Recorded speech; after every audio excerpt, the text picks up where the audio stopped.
Muy buenas tardes, sean bienvenidos en esta tarde de martes 8 al panel 1 que organiza el Colegio Nacional de Ingenieros Químicos y Químicos.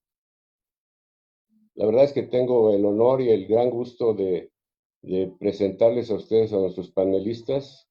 Creo que es el primer panel y el panel de lujo. Ojalá que no me escuchen mis compañeros del IMIC y de la Sociedad Química de México, pero tenemos con nosotros al doctor Francisco Bernés de Castro. Francisco Ares de Castro nació en México el 11 de septiembre. Felicidades por tu cumpleaños por adelantado, Francisco. Estudió Ingeniería Química en la Facultad de Química. Fue director de la Facultad de Química. Cuenta con los grados de maestro en ciencias y doctor en Ingeniería Química por las universidades de California, Berkeley, en Estados Unidos. Igual es el único ingeniero químico que yo conozco que ha sido rector de la Universidad Nacional Autónoma de México. Fue funcionario secretario de Energía, en la Dirección Técnica de la División de Petroquímica del Fomento Industrial de SOMEX, director de Dirección General de la Industria Paraestatal, Química y Petroquímica, fue director del Instituto Mexicano del Petróleo, estuvo en la Comisión Reguladora de Energía y tiene muchos premios como el Andrés Manuel del Río, el doctor honoris causa del Instituto Nacional de Astrofísica, Óptica y Electrónica y el premio Ingeniero Víctor Márquez Domínguez que da el Instituto Mexicano de Ingenieros Químicos. Bienvenido, Francisco. Muchas gracias por estar con nosotros. Nos acompaña también un paisano y muy querido amigo, el doctor Ramón de la Peña Manrique, que nació ni más ni menos en el cielo, en Saltillo, Coahuila. Él estudió su secundario de bachillerato en el Ateneo Fuentes de Saltillo, que es una escuela de mucha tradición. Y después estudió Ingeniería Química en el Tecnológico de Monterrey y hizo su maestría en la Universidad de Wisconsin en Madison.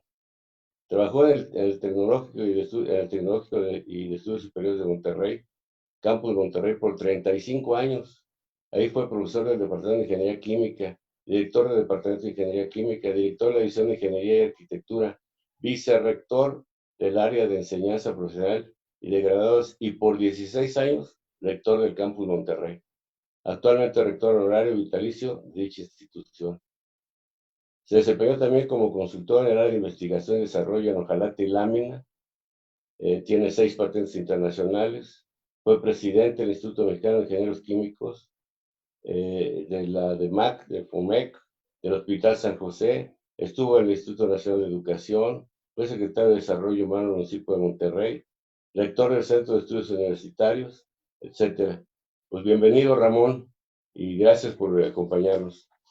Omití comentar que Francisco no solamente fue presidente del IMIC, sino también fue presidente del CONIC, así que es un doble presidente que tenemos con nosotros. Y finalmente está este otro muy buen amigo, el doctor Leonardo Ríos Guerrero. Él nació en la Ciudad de México, estudió en la Facultad de Química, tiene maestría y doctorado en ciencias de la Universidad Claude Bernard de Lyon, Francia. Él es impulsor de la innovación tecnológica. Trabajó en Resistol, fue director productor de tecnología del grupo DESC, director ejecutivo de investigación posgrado del Instituto Mexicano del Petróleo, y como gerente corporativo de Investigación y Desarrollo Tecnológico del Centro de Investigaciones y Desarrollo del CIP. Fue director del Centro de Investigación de Seguridad Tecnológica en Cuero y Calzado de León, Guanajuato, y es director adjunto del Desarrollo Tecnológico y Negocios de Innovación en el CONACYT. Es integrante del Consejo Consultivo de Ciencias de la Presidencia de la República. Bienvenido, Leonardo. Pues con estos ingredientes tan ricos en experiencias y todo lo demás, vamos a empezar nuestro panel con una pregunta que espero sea de mucha motivación. Francisco Barnés, doctor, ¿cuál es la situación actual y futuro de los profesionales de la ingeniería química y de la química? Bueno, seguimos teniendo uno de los mejores sistemas de formación de químicos e ingenieros químicos en el conjunto de las universidades públicas y privadas del país. Yo creo que la calidad de la enseñanza en México ha seguido creciendo y fortaleciéndose, reduciéndose la brecha que había entre las grandes instituciones y las de menor jerarquía.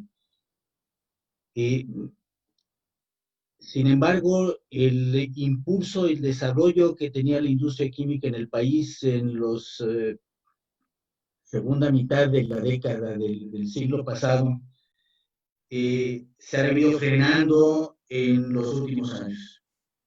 En parte porque nuestra industria líder, Petróleos Mexicanos, ha perdido fortaleza, ha perdido dinamismo, ha perdido crecimiento.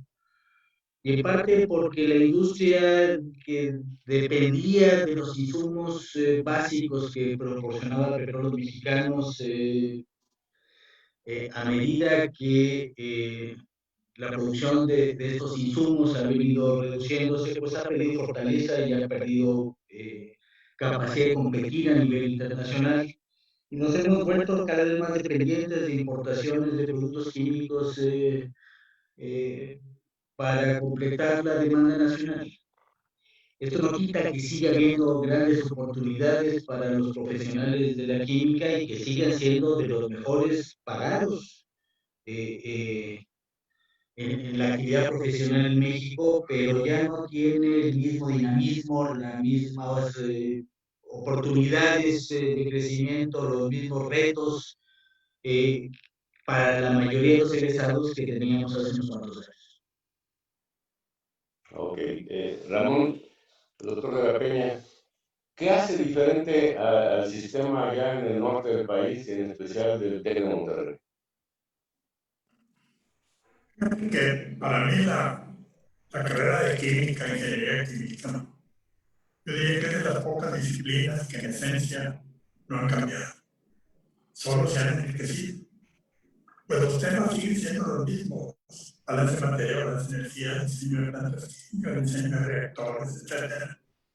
Una niña que estudia ingeniería química con el mismo libro de fenómenos de transporte que yo estudié, con los mismos libros de balance de materia, balance de energía, diseño de reactores, diseño de plantas químicas. Sin embargo, la pregunta que yo me hice entonces, ¿qué es lo que ha cambiado? Primero, mi regla de cálculo, que nos servía para multiplicar, dividir, sacar raíz cuadrada, logaritmos, senos, cosenos, de repente pasó a una calculadora digital. Luego una computadora difícil de manejar. Luego la computadora la tenemos enfrente y ahora la traemos hasta en el bolsillo. Entonces, la pregunta que yo me hice, ¿por qué les originaron el cambio? Personas como nosotros, innovadoras, creativas. Fue la aportación de nuestra generación, porque todo este cambio empezó en 1960. Pero se ha fortalecido la ingeniería química gracias a los sistemas automáticos de control de procesos químicos, por ejemplo. Pero también se han inventado en el camino de los emprendedores y creativos, pues se han inventado nuevos productos, nuevos compuestos químicos, hasta nuevas medicinas. Pero sí, como dice bien Francisco, el reto es que no ha crecido debidamente toda la industria química y petroquímica en nuestro país. De mis alumnos egresados, el 20% trabaja en las áreas de procesos y de ingeniería química. El resto, el 80%, termina trabajando en otras áreas y muchos de ellos terminan siendo directores generales de las empresas. Que eso refleja mucho la inteligencia y el liderazgo que tienen o tenemos los químicos e ingenieros químicos. Yo diría que nos deberíamos de sentir orgullosos, efectivamente, porque en química, ingeniería química, estudia gente muy inteligente, muy creativa, muy innovadora y también muy emprendedora. Pero necesitamos apoyarlos para que eso ocurra. Ok, Ramón. Doctor Ríos, y en su opinión, ¿qué le está faltando a los ingenieros químicos actuales? Yo lo que veo es una gran evolución, una gran transformación, como decía Paco y Ramón. Claro, de la industria petroquímica estamos pasando a la industria de materiales avanzados. En el futuro el ingeniero químico va a tener que trabajar mucho más, ya lo hace, pero mucho más en estos materiales para la industria automotriz, electrónica, aeronáutica. Materiales avanzados, metalúrgicos, cerámicos, poliméricos y mezclas de todos esos, ahí está el futuro. ¿Cómo estamos transformando nuestras carreras de ingeniero químico de lo tradicional, de la destilación, de la petroquímica, hacia nuevos materiales? Ya lo están haciendo varias universidades, unas muy bien, otras tal vez no tanto. Pero yo creo que ahí está el futuro, enfocarnos a nuevos materiales inteligentes que no contaminen la industria química. También tenemos ese problemita de que nos dicen que somos contaminadores. No es cierto. Podemos resolver, podemos hacer química del futuro limpia. Entonces, nuestros ingenieros químicos ya están transformándose, están caminando hacia alto valor agregado, ya no commodities, alto valor agregado. ¿Cuesta mucho trabajo? Sí, pero yo creo que ahí está una parte muy importante que tenemos que desarrollar en nuestras universidades. También nuestros ingenieros químicos, como decía Paco, son excelentes. Vamos a nivel mundial e internacional, tenemos capacidades técnicas iguales o mejores que los extranjeros. Nos falta una cosa, el emprendimiento. A veces nada más lo que queremos hacer es repetir recetas, asimilar, pero nos ha faltado también emprendimiento de alta tecnología, que el ingeniero químico, el químico, podría ser un catalizador para que a nivel nacional tengamos todo eso, Héctor. Ok. A finales de los 90s se planteó, yo me recuerdo en la Facultad de Química con el doctor Basúa, creo que era el director de la facultad, se planteó la problemática, y esta pregunta la hago por los químicos, porque normalmente como ingenieros químicos casi siempre queremos hablar de la ingeniería química, pero se planteó el problema de que la carrera de químico estaba empezando a tener bajas matrículas y que tenía poca participación de los estudiantes. ¿Qué se ha hecho o cómo ha evolucionado esa situación, doctor Bernés?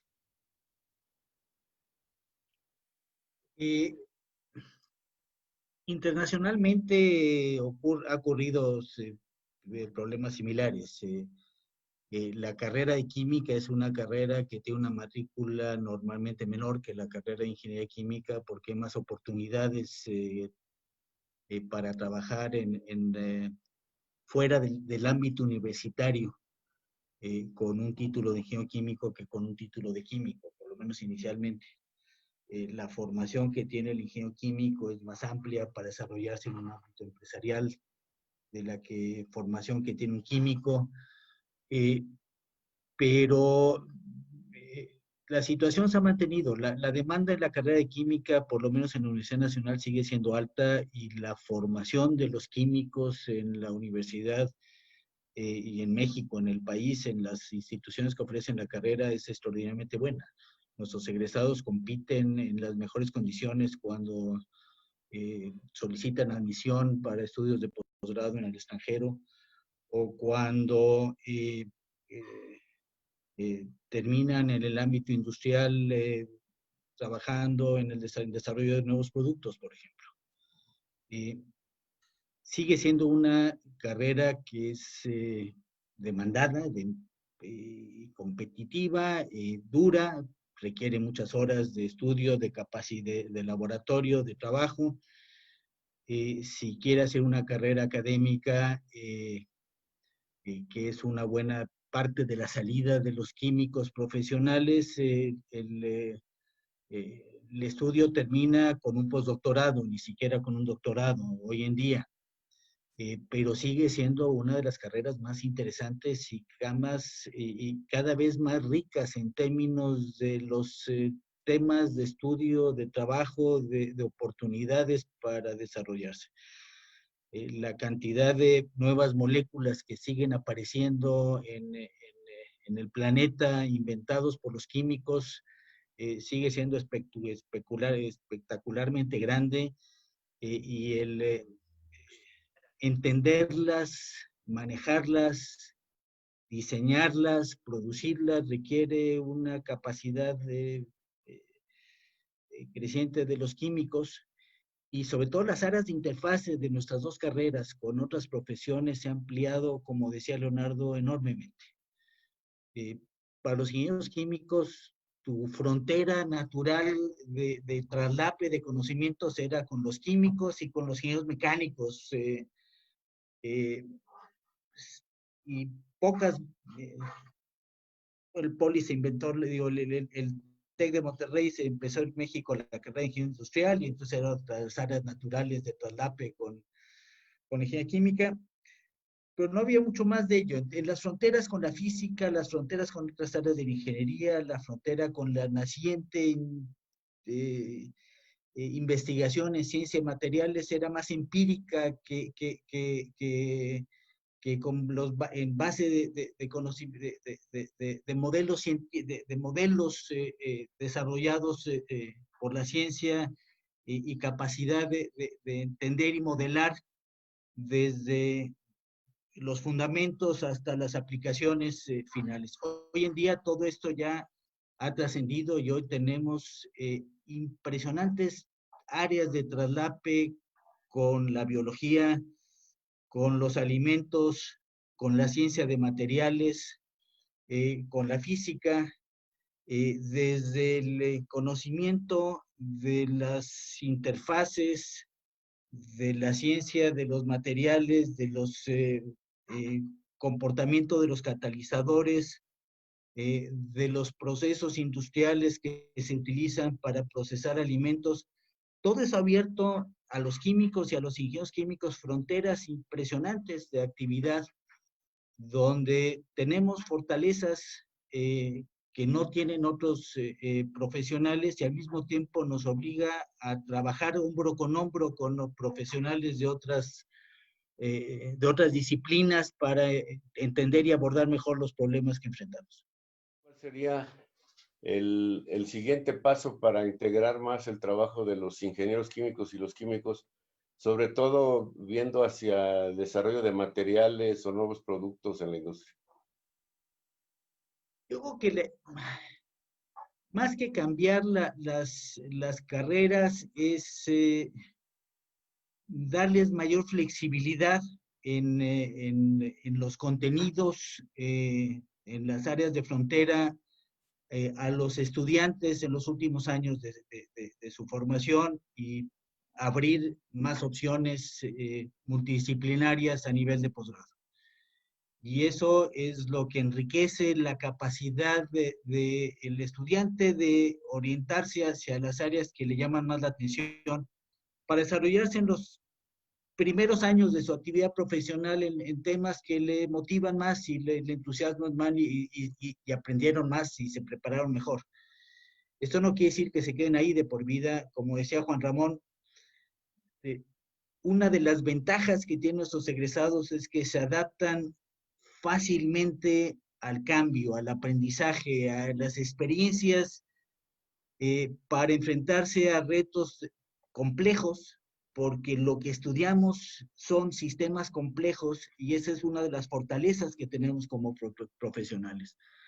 Que entendemos mejor, nos enfrentamos mejor a un problema multidimensional, multivariable, que requiere aproximaciones sucesivas para entenderlo, para modelarlo, para controlarlo, y un esquema de aprendizaje continuo. Y eso es una de las fortalezas que tienen nuestros egresados, que les permite evolucionar, y en un mundo donde ya el profesionista tiene que aprender mucho más a lo largo de sus años profesionales de lo que aprendió en la universidad. Esta es una capacidad que afortunadamente tienen nuestros egresados, de seguirse preparando y motivando porque tienen unas bases sólidas que le permite hacerlo con facilidad y cruzar fronteras que antes pues no hubiéramos pensado y concebido que se podían cruzar tan fácilmente. Bueno, Leonardo es uno de los pioneros en cruce de fronteras que tuvimos entre los egresados de la facultad y con enorme éxito. Hoy en día esto lo hacen nuestros egresados con mucho más frecuencia y, como dice Juan Ramón, además les damos una preparación en que muchos de ellos acaban siendo los directores de los grandes conjuntos empresariales, aún de aquellos que no tienen que ver con la química en en su origen, ¿no? En su actividad sustantiva como actividad industrial. Un comentario me gustaría de los tres respecto a esto que acaba de mencionar el doctor. Esta educación continua, si bien existe en las universidades, departamentos de educación continua, me parece que nos hace falta tener más cuidado de los egresados de los 5 a los 20 años de profesión. O sea, no pensar que uno va a aprender solo, sino ir diseñando una carrera posterior a la carrera que realiza uno en la universidad y seguir estudiando, pero con una dirección. Porque la especialización a veces llega por el lugar de trabajo, por lo que te asignan, casi nunca por lo que te gusta hacer. Y creo que ahí hay un filón que tenemos que manejar. No sé si quieran hacer un comentario. Si quieres, Ramón, por favor.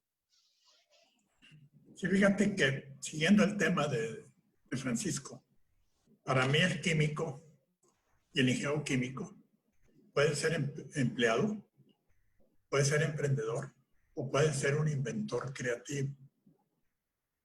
Y la gran mayoría de los químicos tradicionales terminan, muchos de ellos, trabajando en los laboratorios como empleados.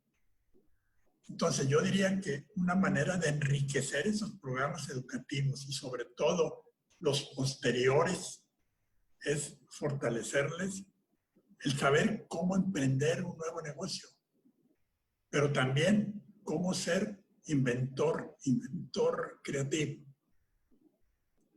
Ahí de hecho estamos promoviendo mucho en varios lugares, en los tecnológicos regionales, el programa de inventor creativo, con 4 etapas. La primera es identificar si Héctor tiene talento creativo. Y si lo tiene, entonces vamos a fortalecer el hábito de estar buscando oportunidades. Incluir la investigación y desarrollo, pero no necesariamente, exclusivamente ese camino. Luego el tercero, cómo ayudarte a que lo registres y patentes. Y la cuarta es cómo te ayudo a venderlo, a quién venderlo o cómo iniciar un nuevo negocio con respecto a ese nuevo producto o servicio. Y las oportunidades están donde quiera. Yo, por ejemplo, fui a una exposición de Isis y la serpiente emplumada aquí en Monterrey. Y de repente veo un ataúd, me asomo y veo 2 figuras y les pregunto, ¿y esas qué son? Isis y Osiris. ¿Y por qué las pusieron ahí? Porque querían que los faraones se fueran envueltos en brazos de la divinidad. Entonces dije, caray, entonces podemos de diseñar un ataúd donde está la Virgen de Guadalupe, la Virgen de San Juan de los Lagos y el Santo Cristo de la Capilla, que es ahí el santo más importante en el estado de Coahuila. Y luego, ya que tengo eso registrado, voy con el dueño más importante de las funerarias en Coahuila y le digo, te vendo esta idea. Y le encantó la idea. ¿En cuánto me la vendes? Bueno, en lo que vendes 50 ataúdes. 50 ataúdes los vendes en un mes. Pero cada ataúd cuesta 30,000 pesos. Entonces 50 por 30 es 1,5 millones de pesos. ¿Cuánto tarda un químico, un químico, aún con 5 o 10 años de experiencia, a ganar 1,5 millones de pesos? Suponte que sean 50,000 pesos mensuales, entonces tiene 30 meses para inventar algo más. Porque un químico, un bioquímico, puede ser un extraordinario inventor. Como ahorita, ante este problema de la comunicación, pues de repente inventaron el Zoom, que lo hizo multimillonario. Y eso sí lo podemos hacer los químicos, ingenieros químicos, definitivamente. Y por eso para mí este tema de los talentos, como bien lo menciona Francisco, es muy importante. Identificar cuáles son mis talentos genéticos para buscar el camino correcto que me haga agradable el trabajo. Porque si efectivamente el trabajo me agrada, o sigo el camino del empleado, pero porque me gusta, o sigo el camino del emprendedor porque me gusta y tengo el talento apropiado, o sigo porque quiero ser inventor. Además de ser empleado, puedo ser inventor tranquilamente. Y de hecho, parte de lo que estamos promoviendo también en las empresas es, oye, Identifica quiénes de tu gente tienen talento creativo.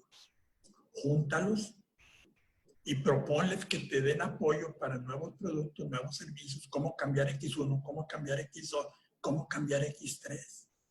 Y escúchalos cada 15 días y dales un premio cada mes. Y estos estarían felices, encantados en apoyarte en la empresa. Ese es otro camino para aprovechar el talento creativo, innovador y emprendedor, más todo lo que conoce de química y de ingeniería química.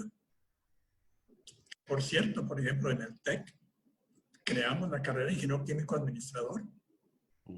Porque en la carrera de ingeniero químico teníamos 200 alumnos. Cuando creamos el IQA, subieron a 800. ¿Por qué? Porque veían la posibilidad de tener otro camino, el camino administrativo en las empresas. Pero también se puede tener el camino del emprendedor o el camino del inventor. Claro. Doctor Ríos, hemos escuchado conceptos muy interesantes, pero ¿qué hay del trabajo en equipo? Porque creo que un problema grave en nuestro país es que somos muy buenos y casi queremos hacer las cosas solos, ¿no? Pero los trabajos en equipo nos están haciendo falta para poder potenciar lo que queremos hacer, ¿no? Diste la clave, yo creo. Bueno, todo lo que dice Paco, lo que dice Ramón es completamente cierto. Coincido con todos ellos. El químico tiene unas habilidades extraordinarias que no tenemos los ingenieros químicos, ¿eh? Cuando me dicen, vamos a desarrollar un nuevo material lamelar y no sé qué, con estructuras, como ingeniero puedo entender algo, pero el químico es el único que lo puede hacer, que lo puede llevar a la realidad. Y ya luego trabajando en equipo, como dice Héctor, con los ingenieros, no nada más químicos, de operación, de calidad, de seguridad, podemos entonces escalar y llevar a cabo el desarrollo tecnológico. Como te platicaba rápidamente, voy a hacer un paréntesis, cuando yo entro con apoyo de Paco, entro a Resistol, porque Paco decía que la vinculación entre la UNAM y Resistol iba a ser muy importante, etc. Los primeros años no nos fue nada bien, Paco, no sé si tú... Benito Bocay hizo cosas extraordinarias, crea un centro de investigación, plantas piloto, nos puso en una torre de marfil a varios investigadores, químicos, ingenieros, etcétera, de México. Pero no éramos exitosos. Hasta que no empezamos a trabajar en equipo con la gente de planta, de operación, con los vendedores, los que saben comercializar, los que saben de negocio, es cuando sí llegamos al gran éxito. Porque el éxito en la industria se mide en beneficios. No nada más para una persona, ¿no? También ahí tenemos que aprender a que los beneficios sean más equitativos, más, digamos, socialmente justos. Y eso también lo podemos hacer trabajando en equipo con la sociedad, ¿no? Doctor Barnés de Castro, ¿qué nos platica sobre los posgrados? ¿Se han incrementado el interés de los jóvenes por estudiar un posgrado? ¿Hay las oportunidades? ¿Tiene sentido estudiar un posgrado? Yo creo que cada vez tiene más sentido estudiar un posgrado. Abre muchas más oportunidades de trabajo y sobre todo abre oportunidades al estudiante para encontrar e identificar lo que mencionaba Ramón hace un momento, qué es lo que nos gusta hacer, qué es donde nos sentimos fuertes, qué es lo que nos divierte practicar de nuestra profesión, porque es mucho más entretenido trabajar en algo que te resulta menos, que te sientes comprometido, que te sientes que estás contribuyendo y que te enriquece personalmente, que trabajar en una rutina donde tu vida es una en el trabajo y otra cuando ya te liberas de él y te vas a hacer otras ocupaciones que son las que te hacen vivir. Los que hemos sido afortunados profesionalmente somos los que hemos disfrutado plenamente tanto nuestra actividad profesional como la que desarrollamos fuera de ella. Y en ese sentido el posgrado abre oportunidades a todos los jóvenes y cada vez son mayores las oportunidades que se les abren y cada vez es una experiencia que en muchos lugares de trabajo se valora, se aprecia y se reditúa. Afortunadamente para los jóvenes, hoy en día México ofrece en un buen número de instituciones educativas, posgrados en química e ingeniería química de muy alta calidad, competitivos a nivel internacional. Vamos, un doctorado en la Facultad de Química de la UNAM, de química o de ingeniería química, tiene una formación y un reconocimiento similar al de la mayor parte de las grandes universidades del mundo. Hoy en día en las universidades del país hay 5, 6 o 10 universidades que forman parte de la lista amplia de universidades que se reconocen a nivel internacional. Y por tanto ya no es tanto un tema de si me quiero quedar en el país y entonces ya no puedo hacer un posgrado, me tengo que salir del país para hacer un posgrado. No, ya las oportunidades son mucho más amplias.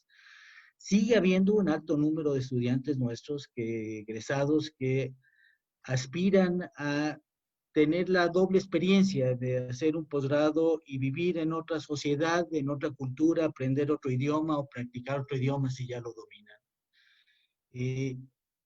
Y tener una experiencia y una vida más amplia, algunos de ellos, y cada vez desafortunadamente, como comentábamos antes de empezar esta plática, es mayor el número de chamacos mexicanos que optan por este camino, abren la ruta, terminan una maestría, un doctorado y deciden quedarse fuera. Unos años y regresan a México y otros con una experiencia de vida, encuentran pareja en otro lugar, encuentran trabajo, se sienten cómodos y empiezan a vivir ya no tanto solamente en Estados Unidos como era antes, o quizás España, por la facilidad del idioma. Ya hoy en día nos encontramos egresados mexicanos trabajando en prácticamente cualquier país de Europa, obviamente Estados Unidos y Canadá, en Asia y evidentemente Sudamérica.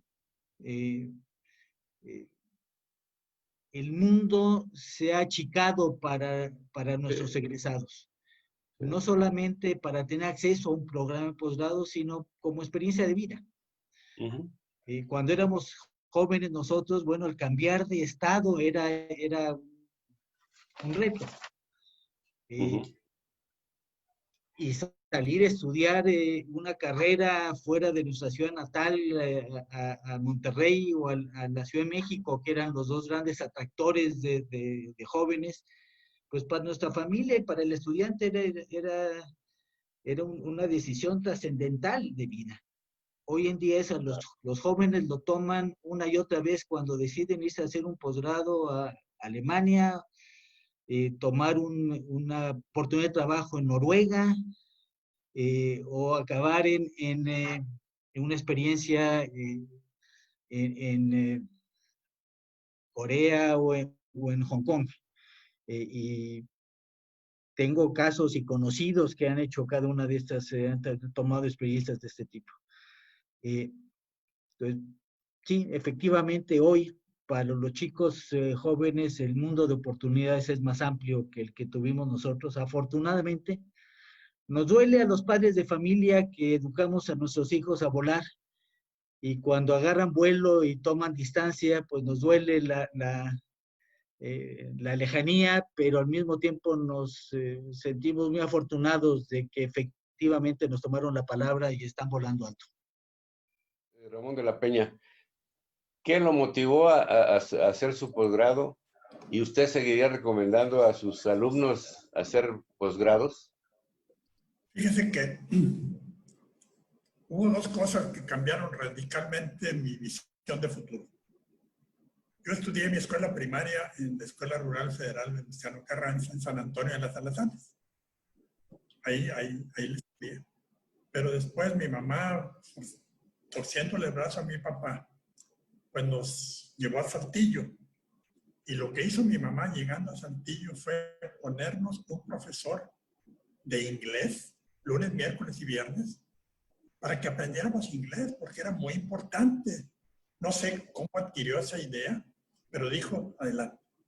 Pero curiosamente eso me permitió el segundo esquema transformador, porque terminando yo en el Ateneo Fuente, fui invitado como el primer alumno de intercambio entre Saltillo y Helena, Montana. Me pasé un año en Estados Unidos. Fortaleció mucho mi confianza porque dije, oiga, yo puedo igual o mejor que los gringos ahí de Montana. Y había también muchachos de Japón y de China. Yo dije, yo puedo igual o mejor que ellos. Por eso cuando regresé a Saltillo, mi papá me preguntó, Ramón, ¿qué quieres estudiar? Pues ingeniería química, le dije, desde luego. ¿Por qué? Porque la única carrera en Saltillo era de químico, ¿te acuerdas? Estoy pegado al Ateneo Fuente. Y dije, yo ya no quiero seguir en Saltillo, ahora quiero estudiar fuera. Y me dijo, ¿y qué opciones tienes? Pues tengo 3 opciones. Ya estoy admitido en la Universidad de Montana. Me puedo ir a estudiar al Politécnico o a la UNAM. Allá estudiaron, en el Politécnico estudiaron 3 hermanos de mi mamá. O me puedo ir a Monterrey. Con su sabiduría como agricultor me dijo, mira, si te vas a Estados Unidos te vamos a perder para siempre. Si te vas a México te van a echar a perder las muchachas, así que vete a Monterrey. No, está bien, me voy a Monterrey. ¿Qué opciones tienes? Pues ahí tengo 2 opciones, o la Universidad de Nuevo León o el TEC de Monterrey. ¿Cuánto cuesta el TEC? En ese tiempo costaba 3,000 pesos por semestre. Dijo, 3,000 pesos. 3 toneladas de trigo, no hay problema, váyanse a estudiar al TEC. Y por eso entré al TEC, que fue la primera universidad, escuela particular donde yo estudié. Y ahí lo terminé. Pero después, yo estudié ingeniero químico porque dije, jamás quiero ser profesor. Yo quiero ser alguien que trabaje en industria química, petroquímica, metal, mecánica. Pero el rector me dijo, mira Ramón, si te quedas a trabajar un tiempo con nosotros, te vamos a mandar a que saques una maestría en la Universidad de Wisconsin, en Madison, que es la número 1 en ingeniería química en el mundo. Ah, le dije, claro que sí, ingeniero. Y al quedarme me encantó. Pero también me di cuenta que la capacitación en la maestría me dio otros conocimientos apropiados y una relación muy estrecha con la Universidad de Wisconsin. Y yo por eso sí, efectivamente, a los jóvenes les recomiendo, como bien lo hace Francisco, que sigan estudiando una maestría o que estudien un doctorado en aquellas áreas que más les gustan. Yo, por ejemplo, cuando tomé mi prueba de talentos, me di cuenta que una de las áreas importantes para mí era planeación, creatividad y emprendedurismo. Entonces dije, caray, me hubiera encantado tomar una maestría que incluyera el tema de innovación, creatividad, de emprendedurismo y de planeación estratégica. Pero curiosamente, como actué como profesor, esas fueron las áreas que me gustaron hacer en el TEC. Y conexión con hojalata y lámina. Yo inicié el programa Emprendedor y me volví profesor en planeación estratégica sin jamás haber estudiado formalmente planeación estratégica. Como ven, a veces encontramos nuestro camino, nuestro destino en el camino que queremos evitar. Pero sí, mi recomendación nuevamente para los muchachos, estudien. Y segundo, vean el futuro con esperanza. El futuro no está creado para nadie. Si ustedes me hubieran visto salir de esa escuela rural federal Venustiano Carranza en 1952-53, alguno de ustedes hubiera dicho, ahí ve el futuro rector del TEC de Monterrey. Ninguno. Lo pude lograr porque con el apoyo de mi papá, de mi mamá, de mis profesores en primaria, secundaria, bachillerato profesional y el apoyo que recibí del rector del TEC de Monterrey, que por cierto se graduó en la UNAM, el ingeniero Fernando García Roel. Un extraordinario rector en el tecnológico por 25 años. Está muy bien, Ramón. Gracias. Leonardo, doctor Ríos, ¿cuál fue la motivación y por qué Europa para estudiar? Porque los otros 2 doctores estudiaron en los Estados Unidos, pero usted y yo estudiamos en Europa. ¿Usted por qué le gustó Europa? Mira, en la Facultad de Química había un doctor, seguramente recuerdas, Paco, Martín Hernández Luna. Ah, sí, cómo no. Fue de los primeros en estudiar catálisis en Francia. Y él fue el que me dijo, no, ¿cómo que te vas a ir a Minnesota? No, hace mucho frío. vete a Francia, y pues le tomé la palabra, con apoyo de Paco, de todo el mundo, y ahí me fui a Francia súper feliz, ¿eh? Es un proceso diferente, metodologías diferentes, menos recursos que los americanos, pero bueno, hacen también mucha innovación los francesitos. Uh-huh. ¿Y qué opina de los posgrados? ¿Usted los recomendaría para sus estudiantes o conocidos? Mira, normalmente el posgrado es para hacer innovación, para hacer desarrollo tecnológico. Aquí en México el posgrado es para hacer una carrera universitaria, pero eso es lo contrario. En el mundo es lo contrario, ¿eh? La mayoría de los ingenieros químicos o gente con doctorado están trabajando en la industria. México tendrá que llegar algún momento a ese cambio, pero ellos están haciendo el doctorado porque quieren hacer cosas nuevas, innovar, emprender, entre otras cosas. Entonces, sí, hacer un doctorado en el extranjero es muy importante, pero va a llevar un poco más de tiempo en México el lograr que la industria haga realmente desarrollo tecnológico, innovación. Qué bueno que ya hay emprendimiento tradicional, pero emprendimiento de alta tecnología cuesta mucho trabajo. Y tenemos que aprender a hacer eso. Y emprendimiento de alta tecnología, nuevos materiales de la inteligentes, etcétera, requiere maestrías, requiere doctorados. Bueno, ya que tocamos el tema de desarrollo tecnológico, ¿por qué no empezamos por usted, doctor? ¿Cuál es la situación de desarrollo tecnológico en el país y qué papel va a jugar en el futuro si queremos ser un país mejor o más desarrollado? Mira, el desarrollo tecnológico es esencial para cualquier país. Nuevos materiales, nuevos procesos, electrónica, automotriz, lo que tú quieras, necesita innovación en la industria. La innovación a veces no se entiende que si no está la industria, no es innovación. Son buenas ideas en un laboratorio y descubrimientos, pero no es innovación. Llevarlo a la práctica y hacer que sea un éxito comercial, eso sí es innovación. Lo tiene que hacer la industria, forzosamente, queramos o no, es la industria la que tiene que aprender a hacerlo. Ahora, en Monterrey, en la región ahí de Coahuila, en Nuevo León, ya hay muchas empresas emprendedoras en automotriz, en electrónica, en alimentos. Tenemos que seguir fomentando la vinculación de la academia con la empresa. Esos programas que alguna vez existieron, Paco, de vinculación y de apoyar la colaboración, la triple hélice que se conoce, ¿no? Industria, gobierno y universidad privada, y la mayoría era del gobierno. Ahora ya hay un 30, 40% que viene de las empresas, pero tiene que llegar al 80%, yo diría mínimo, que se haga de la inversión en ciencia y tecnología empresarial. De la otra manera, no vamos a poder. Ahora, sí, hay que ayudar, las universidades tienen que ser emprendedoras, tenemos que tener mejores científicos que sepan trabajar con las empresas, en fin. Yo creo que es un camino largo, pero lo tenemos que atender. Mientras nuestros estudiantes están sufriendo, Héctor.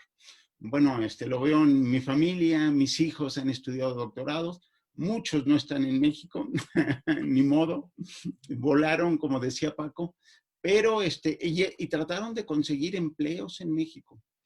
El empleo cuesta mucho trabajo, las universidades están muy restringidas para darte plazas y la industria todavía no contrata como debería maestros y doctores.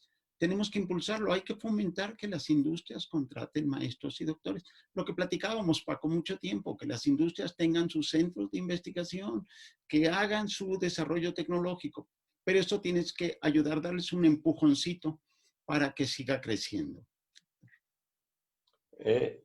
¿Puede darnos un ejemplo que usted haya vivido, en el que haya colaborado de desarrollo tecnológico en industria Resistol o en el grupo DESCO, algunas cosas así por el estilo? Mira, déjame pensar, un par de ejemplos rápidamente. Recuerdo que alguna vez estamos desarrollando materiales impermeabilizantes, acritón, péster, y había mucha gente en México que me decían, Leonardo, es imposible que tu grupo, aunque tengas a la universidad, aunque tengas colaboración, es imposible que vayamos a competir con BASF, con Henkel. En Alemania ellos tienen más recursos, muchos más investigadores, llevan años haciendo estos impermeabilizantes que son maravillosos. Ustedes no pueden. Bueno, en algunos meses trabajamos, hubo apoyo de directivos muy visionarios en Resistol y logramos hacer tecnologías de impermeabilizantes como las mejores del mundo. Materiales funcionales, reactivos, tiene que estar el material de tal manera que penetren las gotas y luego se vuelva duro y se vuelva impermeable. Un poquito de química, un poquito de química analítica, un poco de procesos y lo logramos hacer. Otro ejemplo que me gustó mucho es cuando Monsanto Chemicals, porque Resistol tenía una alianza con Monsanto, Paco, te acordarás de eso. Y Monsanto Chemicals decide salirse del mercado. Dijo, mira, los materiales, los polímeros, los adhesivos, los plásticos ya no me interesan, me voy a la biotecnología. Te recomiendo, Resistol, que vendamos junto todo lo que sea nuestra alianza, porque ya no vas a tener el apoyo tecnológico de nosotros. Y fue una decisión interesante en DESC, decir, puedo seguir solo, porque ya no va a estar mi aliado, el que me daba todo, la tecnología, etcétera. Monsanto Chemical se sale. Esto era a principios de los 90, Héctor. Muchos negocios, muchos millones de dólares que dependían de esa tecnología. Y con acuerdo con Bucay, Enrique Ochoa, por cierto, Leopoldo Rodríguez, se logró hacer una alianza y logramos desarrollar esas tecnologías. Soportamos todas las tecnologías que traía Monsanto con nuestro grupo y no nada más las soportamos, las innovamos, las mejoramos. Entonces, ese es otro ejemplo muy interesante. Nada más para darte una idea, Héctor, en esa época creo que Monsanto decía que el valor de esto eran como $1,000 millones, 1,200 millones de dólares de inversión en México. Decía, si te dan 20 o 40, tómalos porque te quedas sin tecnología. Y bueno, lo que hizo Resistol es pagar esos 40 millones de dólares y quedarse con toda la tecnología de Monsanto, con todo el negocio, pero soportado en esos grupos, Paco, que habíamos formado en los 80s, en los 90, 10, 15 investigadores con doctorado y mucha colaboración con las universidades. Entonces, creo que ese es otro buen ejemplo. Y simplemente termino diciendo que nuestras tecnologías, todo eran materiales, materiales avanzados. Resistol también a veces no confiaba tanto en nosotros, ¿eh? Es increíble. Y nos decía, bueno, es que ustedes no son tan buenos, pero si ustedes logran posicionar sus desarrollos tecnológicos fuera de México, háganlo. Ustedes son libres. Y empezamos a escribir y escribimos a España, a Brasil, a Canadá, y que nos empiezan a comprar las tecnologías, Héctor. Quiere decir que lo que estábamos desarrollando en México era muy importante y le interesó a empresas de escala internacional. 1 o 2 años después, ya es finales de los 90, ya Resistol dijo, no, ya no pueden vender fuera, ¿eh? Todo lo que hagan va a ser para nosotros porque lo están haciendo muy bien. Entonces, es un trabajo en equipo. Había químicos muy buenos ahí de la facultad, Paco, había ingenieros, pero trabajamos siempre con comercial. Desafortunadamente, no, ahora te digo que desafortunadamente el líder del proyecto siempre fue un director comercial. No fuimos nosotros como los directores técnicos los que desarrollamos, inventamos. Sí lo desarrollamos, lo inventamos, pero la orientación siempre fue comercial. Y bueno, fue un gran éxito. Tuvo algunos problemitas, déjenme mencionarlos ahora. Hicimos unos desarrollos, yo creo, espectaculares en catalizadores. Otro ejemplo, rapidísimo. Una planta de poliestireno que ya no era negocio. Decían, oye, ya no es negocio. Hay otras plantas más grandes en el mundo que son mucho más negocios. Es un commodity el poliestireno. No hay manera, hay que cerrarla porque lo que necesitamos es reducir costos. El costo viene de la materia prima, el estireno. No lo podemos reducir, cierren. Y hay un investigador, bueno, varios investigadores del grupo, algunos de Saltillo, del SICA, por cierto, y te queda cerca, el SICA Enrique Saldívar, entre otros, dijeron, oigan, pues con la misma planta podemos producir el doble. Se quedaron, ¿pero cómo? Pues utilizamos un catalizador bifuncional, vamos a ir 2 veces más rápido, etc. No produjimos el doble, pero sí 20, 30% más, y fue un éxito increíble. Con la misma planta estás produciendo mucho más, y en vez de eso fue una manera de reducir los costos y de hacer que ese negocio sea viable. Aún ahora está compitiendo. Otro ejemplo, déjenme mencionarlo, lámina acrílica.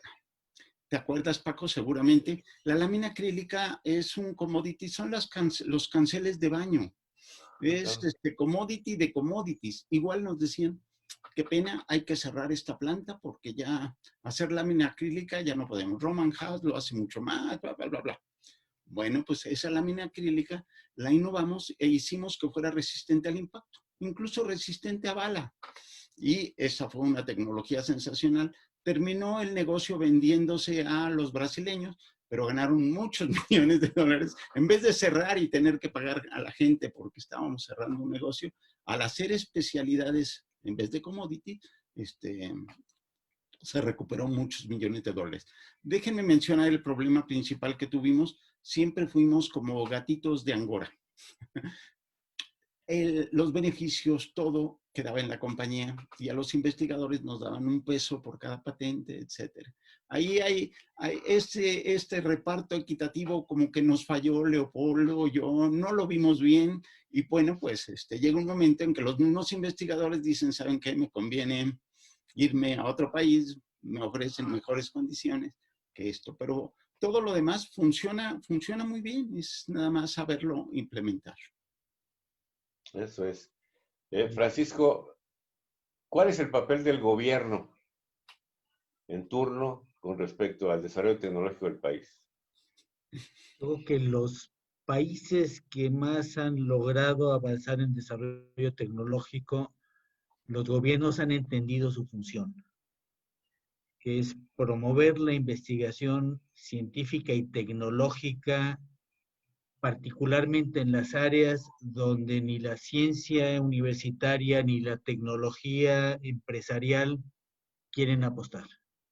Es precisamente en esas áreas de interfase donde se está buscando oportunidades en el mercado para desarrollos de laboratorio o más frecuentemente, como dice Leonardo, problemas comerciales que requerirían podrían tener un mejor posicionamiento si tienen una mejora tecnológica.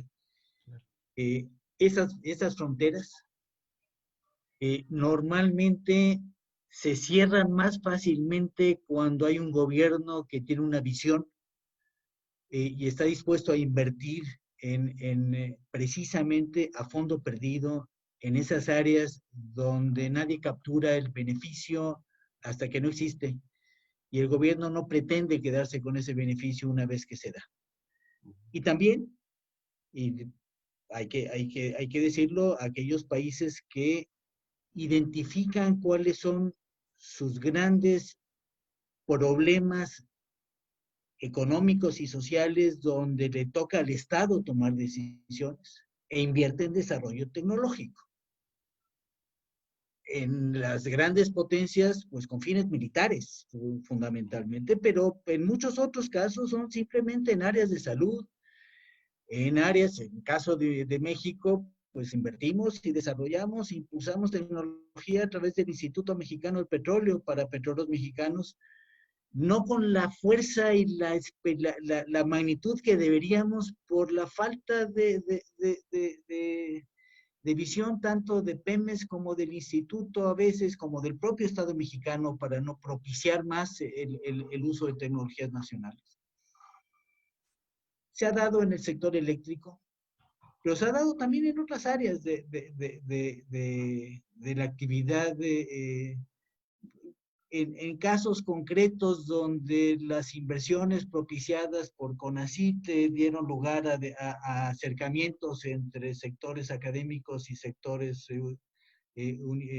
empresariales, y tarde o temprano algunos encontraron un camino para tener mejoras tecnológicas y mayores avances.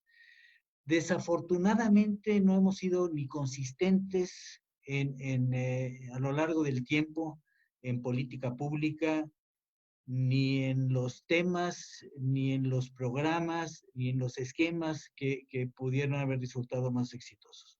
Y hemos dado bandazos, a veces con más éxito y a veces con menos éxito, y no nos contamos entre los países que tienen una política pública más afortunada en el impulso a la ciencia y tecnología y sobre todo para el desarrollo tecnológico.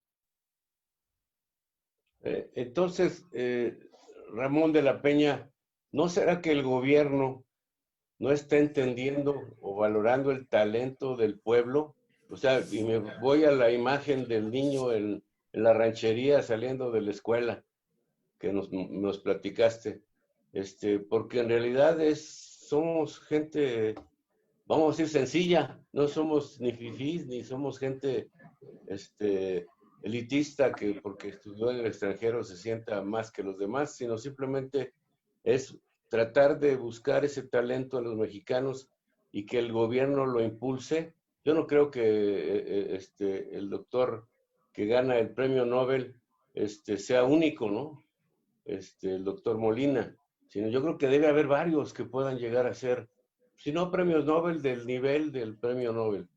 Entonces, ¿cuál sería tu comentario, Ramón, respecto al talento y a la búsqueda de ese talento en los mexicanos, pues? Pues mira, primero, y luego, he visto en las diferentes organizaciones en las que yo he participado, que primero lo tienen que querer. O sea, el presidente y el secretario de Educación deben decir, efectivamente, nosotros debemos de promover el talento creativo y aprovechar ese talento creativo que tienen los mexicanos. Bueno, y por eso para mí es muy importante que las universidades y las escuelas instalen dentro de sus programas académicos el tema del inventor creativo, de veras. Porque ese tema del inventor creativo puede fortalecer extraordinariamente. Y no necesariamente en las empresas, porque algo, por ejemplo, después de yo trabajar en hojalata y lámina, yo trabajé del 6.8 al 8.4 como asesor en investigación y desarrollo y las patentes que efectivamente logré consolidar ahí con ellos. De repente muchas de las grandes empresas de México son vendidas a empresas extranjeras. Y se está promoviendo mucho que vengan a México empresas extranjeras a poner su empresa, pero no necesariamente están haciendo la investigación y desarrollo con gente mexicana, sino que la están haciendo en su país. O sea, por ejemplo, una empresa transnacional que tiene plantas en México, en Sudamérica, en Europa, pues tiene su centro de investigación allá en Estados Unidos. Y lo mismo pasa con Alemania, y lo mismo pasa en China. China ocurre exactamente lo mismo. Por eso lo que mencionas de que efectivamente el gobierno debe tener como una estrategia central, decir, yo quiero promover el talento emprendedor y creativo en los mexicanos. Y le voy a pedir al secretario de Educación que de alguna manera lo implante de una manera formal en los programas universitarios, en la maestría y en el doctorado, sin duda. Y se puede basar mucho en el mensaje que te envié, porque el último proyecto que yo quise implantar en el TEC fue un programa de emprendedores. No una cultura de emprendedor, sino tú te vas a recibir como emprendedor y tienes que pasar por todo ese proceso para capacitar. Pero la pregunta que me hice es, bueno, ¿y cómo saber que ese muchacho tiene talento emprendedor? Si no, pues a lo mejor pierde el tiempo y yo pierdo el tiempo con él.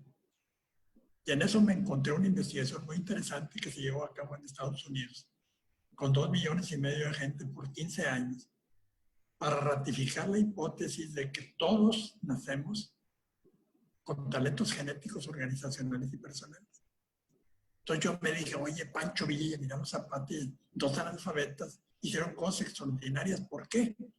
Pues porque tenían talentos genéticos, don de mando, carisma, liderazgo. Entonces ellos identificaron los 34 talentos relacionados con lo que tienen esos 2,5 millones de gente. Talentos como analítico, armonía, carisma, competitivo, comunicación, don de mando, empatía, emprendedor, bueno para idear cosas, responsable. Y tener una prueba en internet en donde me identifican los 5 talentos de los que yo los tengo. Y después lo que hicimos nosotros fue estructuramos esos 34 talentos y los integramos en lo que llamamos competencias organizacionales y personales. Y yo encontré 8 que son esenciales, que deberíamos de fortalecer en todos los mexicanos, estudien lo que estudien. Imagínate que le fortalecemos su talento de creatividad, manejo de emociones, emprendedor, liderazgo, calidad, planeación estratégica, relaciones humanas y comunicación efectiva. Se vuelve una persona extraordinaria. Pero si yo identifico que él tiene talento creativo, digo, este puede ser un inventor creativo. O tiene talento emprendedor, este puede ser emprendedor.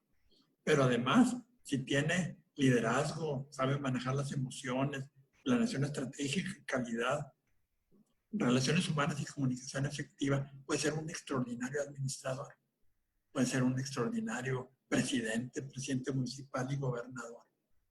Y esa sería la recomendación que yo le haría al secretario de Educación, decir, oye, vamos a promover que en todos los programas educativos, independientemente de lo que estudien, tengan la prueba de los talentos para saber en qué eres bueno, pero también que tomen esos módulos educativos para fortalecerles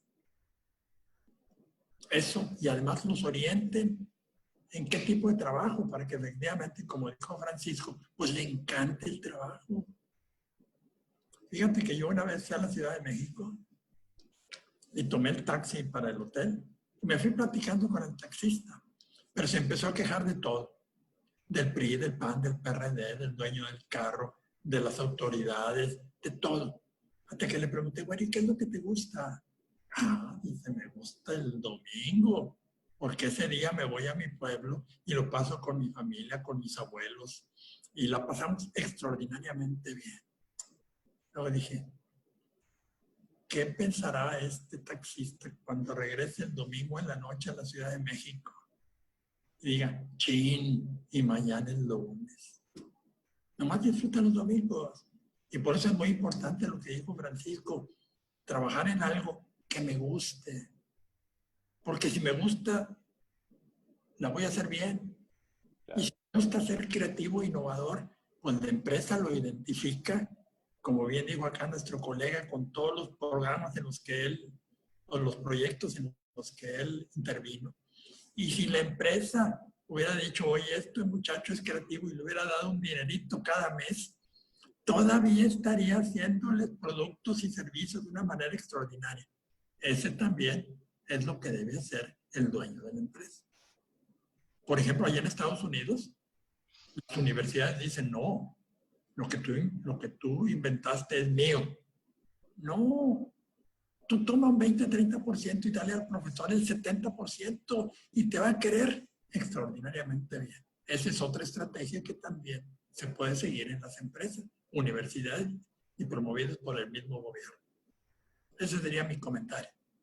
Yo creo que ahora con esta situación económica por la pandemia, etcétera, se va a requerir mucha gente que innove. Por último, me gustaría un comentario de cada uno de ustedes, digamos, optimista hacia el futuro. Empezamos con don Francisco Barnés. Yo creo que a lo largo de la vida hemos visto que los tropiezos suelen ser transitorios y que aprendemos a reponernos y a reconstruir por delante un escenario mejor. Eso creo que aplica a las familias, aplica a las universidades y aplica a las naciones. Creo que estamos en un proceso donde hay riesgos grandes y también oportunidades, y creo que con la capacidad que tenemos todos podemos identificar cuáles son estas oportunidades y luchar por tener un México mejor y un mundo mejor en el que se desarrollen nuestros hijos y nuestros estudiantes a nivel, o sea, para los que hemos dedicado nuestra mayor parte de nuestra vida a la educación. Y transmitir esta capacidad, este optimismo, este esfuerzo por encontrar la forma en que cada uno puede y debe encontrar lo mejor para sí mismo, para tener una vida de compromiso con el trabajo, con la sociedad, con la familia, con el país, porque nos sentimos bien haciendo lo que hacemos. Es la contribución mejor que podemos hacer para educar a nuestros estudiantes y para educar a los jóvenes a enfrentar un mundo cada vez más complejo y cada vez con más riesgos, pero también con más oportunidades. Muchas gracias, Francisco. Doctor Ríos, su comentario, por favor. Yo quisiera, bueno, hablar de buenas prácticas, de éxitos que ha tenido, sobre todo el CONACYT. Hubo un programa donde fortalecían que maestros y doctores fueran a la industria. Se ofreció una beca, el primer año la pagaba el CONACYT, segundo año intermedio, tercer año ya la empresa contrataba a estos muchachos. Fue un programa súper exitoso. Se crearon centros de investigación con gente de muchos conocimientos en muchas empresas.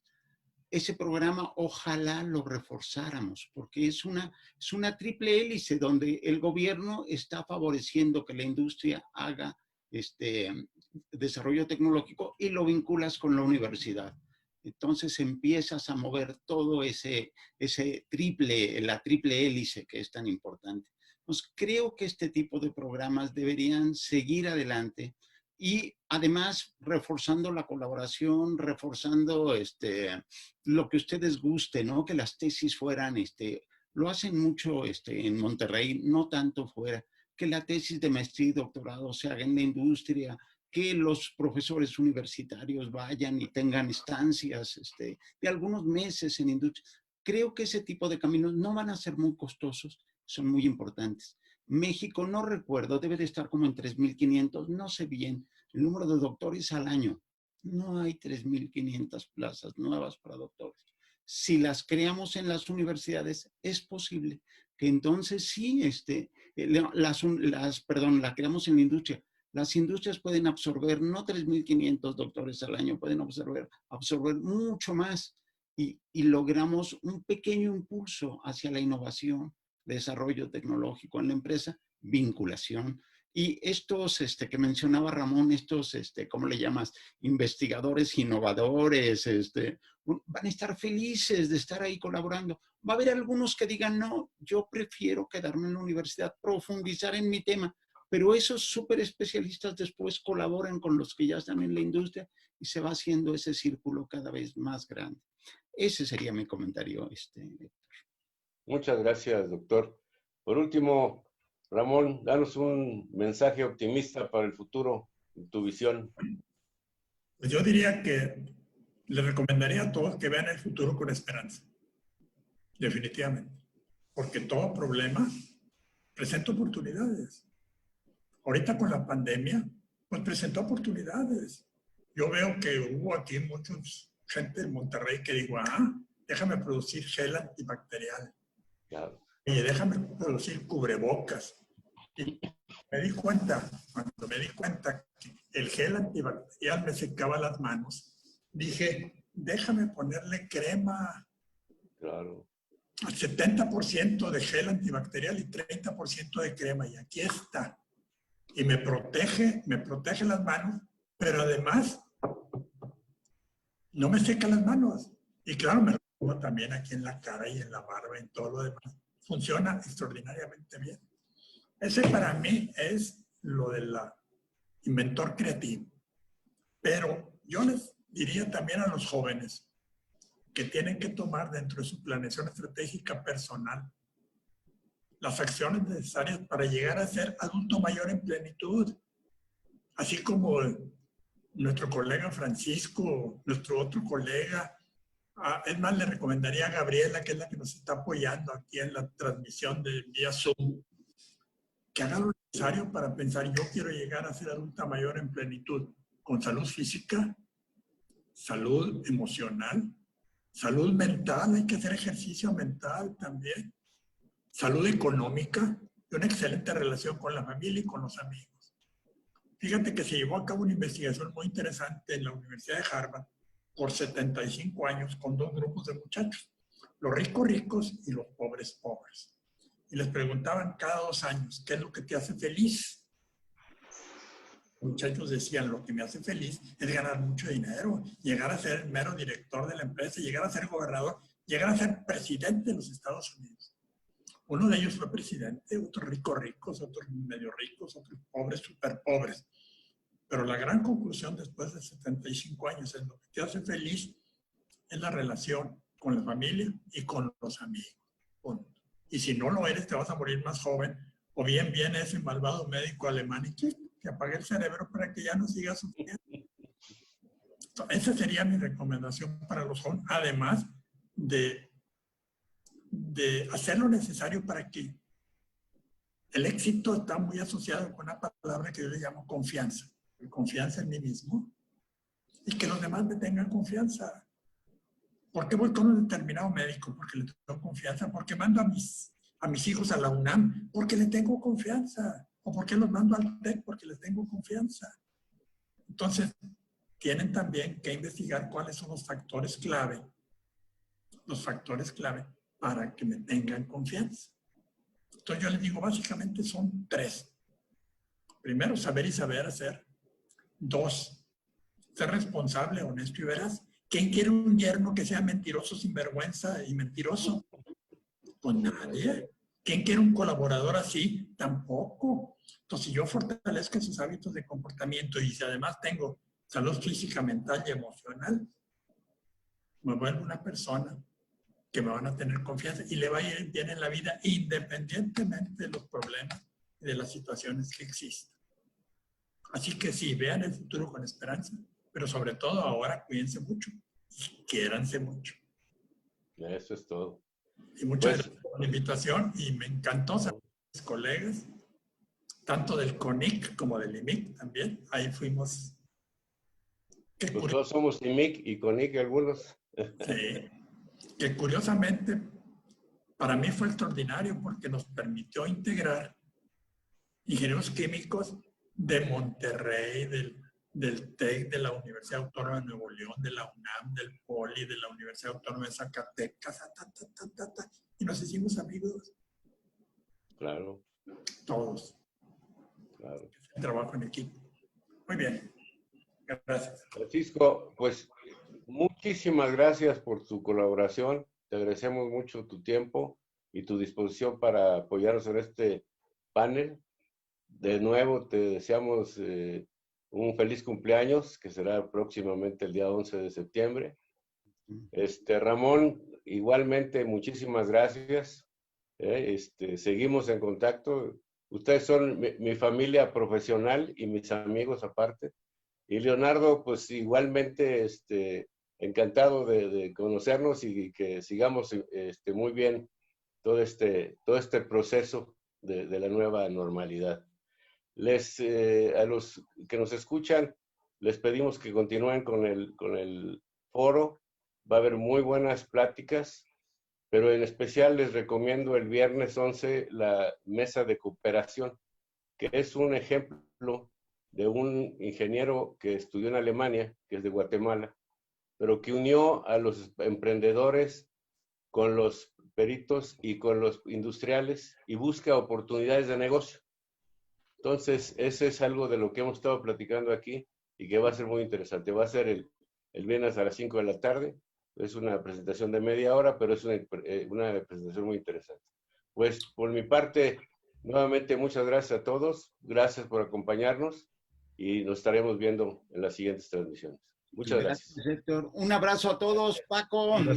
Abrazote. Muchas gracias a todos. Ramón, un placer. Paco, como siempre, y Leonardo, qué buenos ejemplos. Muchas gracias. A tus Y órdenes. a Gabriela.